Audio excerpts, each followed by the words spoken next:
और अब बात कर लेते हैं ज्ञानवापी परिसर सर्वे की रिपोर्ट कोर्ट में पेश कर दी गई है। एएसआई ने अपनी करीब 1500 पन्नों की सर्वे रिपोर्ट को कोर्ट में पेश कर दिया है।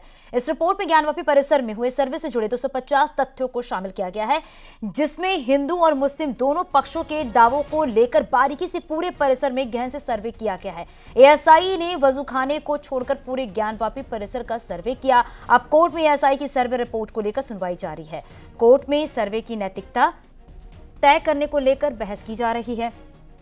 उधर सर्वे रिपोर्ट पेश होने के बाद हिंदू पक्ष की प्रतिक्रिया भी सामने आई है। विष्णु शंकर जैन ने कहा कि सर्वे रिपोर्ट अच्छी होगी।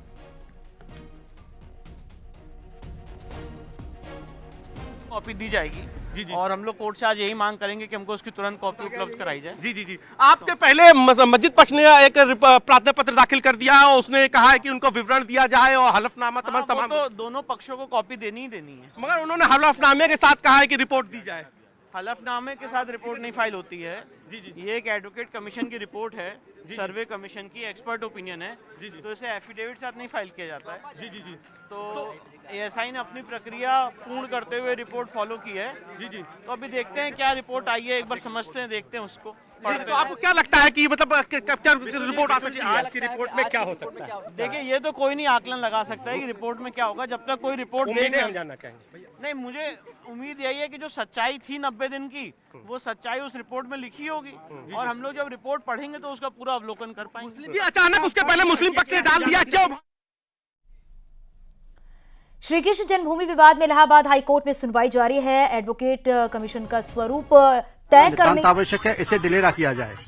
लेकिन माननीय न्यायालय ने उनकी एडवोकेट की जो सुन्नी वक्फ बोर्ड है और शाही ईदगाह की एप्लीकेशन को सुना है और सुनने के बाद आदेश रिजर्व कर लिया है और उन्होंने कहा है कि अग्रिम आदेश इस एप्लीकेशन के डिस्पोजल के बाद ही होगा।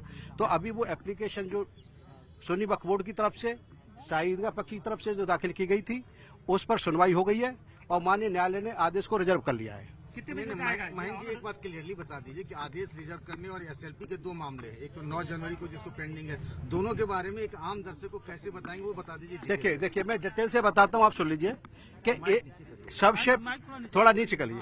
सबसे पहले एक एसएलपी शाही ईदगाह पक्ष की तरफ से सुप्रीम कोर्ट में दाखिल की गई थी ट्रांसफर एप्लीकेशन कि ये सभी केस मथुरा में ही सुने जाने चाहिए। ये सिविल नेचर के केस हैं, लिहाजा सुप्रीम कोर्ट में यह कहा गया कि इनको यहाँ हाई कोर्ट में न चल करके सभी केसों को डिस्ट्रिक्ट कोर्ट मथुरा में भेजा जाए। तो इसको लेकर के एसएलपी वहां दाखिल थी और उसमें सुप्रीम कोर्ट में 9 जनवरी उसमें डेट है।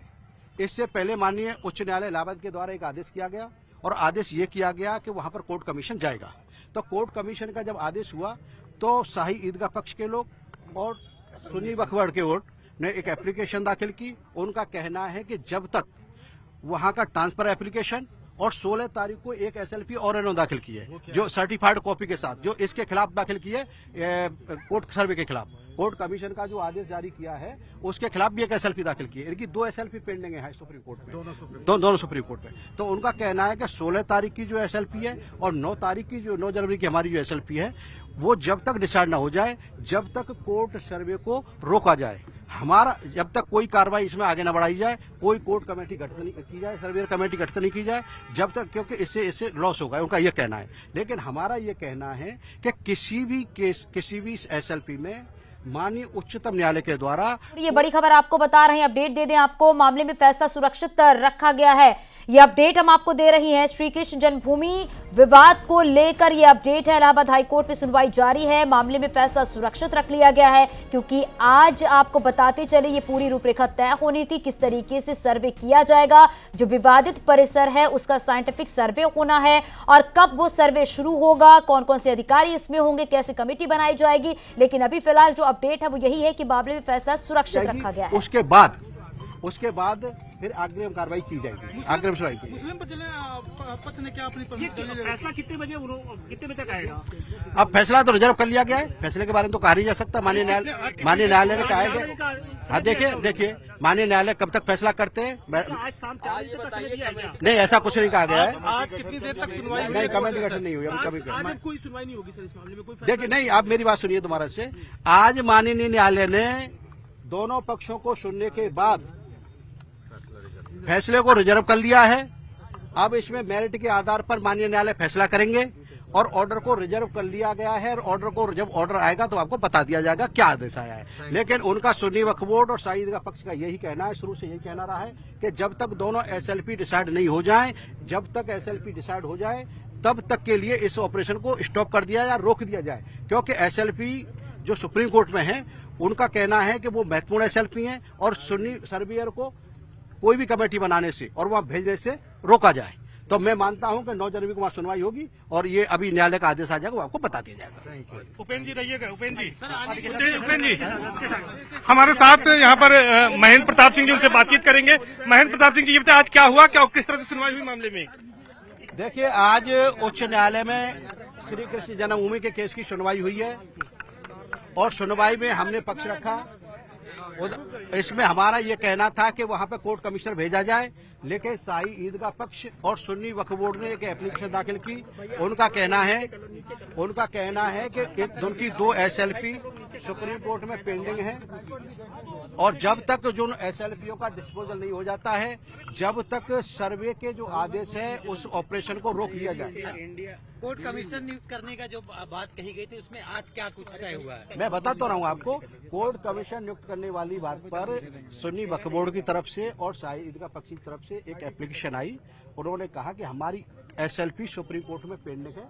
एक SLP उन्होंने 16 तारीख को दाखिल की थी और एक SLP पहले से दाखिल की, जिसमें 9 जनवरी को सुनवाई होनी है। तो उनका ये कहना है कि हमारी SLPओ का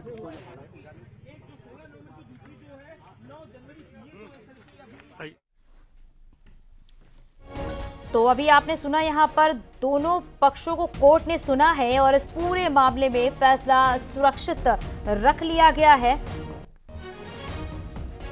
तो अदालत ने कोर्ट रूम में बैठकर वीडियो बना रहे लोगों को फटकार भी इस दौरान लगाई है। हिंदू पक्ष की तरफ से कुछ नए वकीलों का वकालतनामा न्यायालय ने अच्छी तरह सुना है, केशव देव जी की उपस्थिति मान ली है। आप पता नहीं कह सकते, माननीय न्यायालय जो भी आदेश करेगा हमें सम्मान पूर्वक उसे स्वीकार करना होगा। माननीय न्यायालय ने हमारे सभी तथ्य सुने हैं और माननीय केशव जी महाराज की हमारे उपस्थिति मान ली है। माननीय न्यायालय ने आदेश सुरक्षित रख लिया है। माननीय न्यायालय ने रिजर्व कर लिया सुरक्षित, आदेश देख लेंगे कहाँ है। क्या कहा आज, क्या हमने कहा है कि ये लोग वहाँ पर बहुत बड़ा गड़बड़ कर रहे हैं, इनके खिलाफ FIR दर्ज हो चुकी है। बिजली चोरी, कनेक्शन कटने की कुछ भी छेड़छाड़ कर सकते हैं, हमारे हिंदू प्रतीक चिन्हों को हटा सकते हैं। वहाँ पर बहुत बड़ा जनरेटर रख लिया है, वहाँ से मंदिरों के द्वार में दरार आ सकती है, तो सर्वे होना बहुत जरूरी है। तो माननीय न्यायालय ने कहा ठीक है, हम सुरक्षित आदेश रख लिया है। जैसे माननीय न्यायालय का आदेश आएगा, सनातन धर्म और सभी वादी भगवान नंबर 6 पे वादी हैं, तो सभी को स्वीकार होगा जो मानने का आदेश होगा। कोर्ट नंबर 85 में लगा हुआ था जी, समय सीमा साहब, न्यायालय का आदेश जब भी आएगा हम स्वीकार। कोर्ट कमिश्नर ने कहा है कि आदेश सुरक्षित रख लिया गया है, आप रिट जारी करेंगे। अच्छा, मुस्लिम पक्ष ने आज ये कहा कि 2 SLP सुप्रीम कोर्ट में दाखिल हैं, उसका इंतजार किया जाए। उनको कोई स्टे नहीं मिला है। माननीय सर्वोच्च न्यायालय ने उनका 15 तारीख में ही खारिज कर दिया है, कह दिया है कि इस तरह का ऑर्डर है, कानून के प्रति आप आइए। अभी वो नहीं पहुंचे उस तरह से, ना उनका नंबर मिला है, ना उनको कोई नंबर मिला है। हम लोगों ने कैविट दाखिल कर रखा है, हमें बिना सुने कोई नहीं होगा। मैं माता साकुर पीठाधीश्वर मुख्यवादी हूँ, भृगुवंशी आशुतोष पांडे, श्री कृष्ण जन्मभूमि बनाम शाही मस्जिद। तो फिर आज कमेटी गठन नहीं होगा? आप ये तो नहीं कह सकते, जो माननीय न्यायालय का आदेश होगा वही होगा। एक मिनट देखो, ये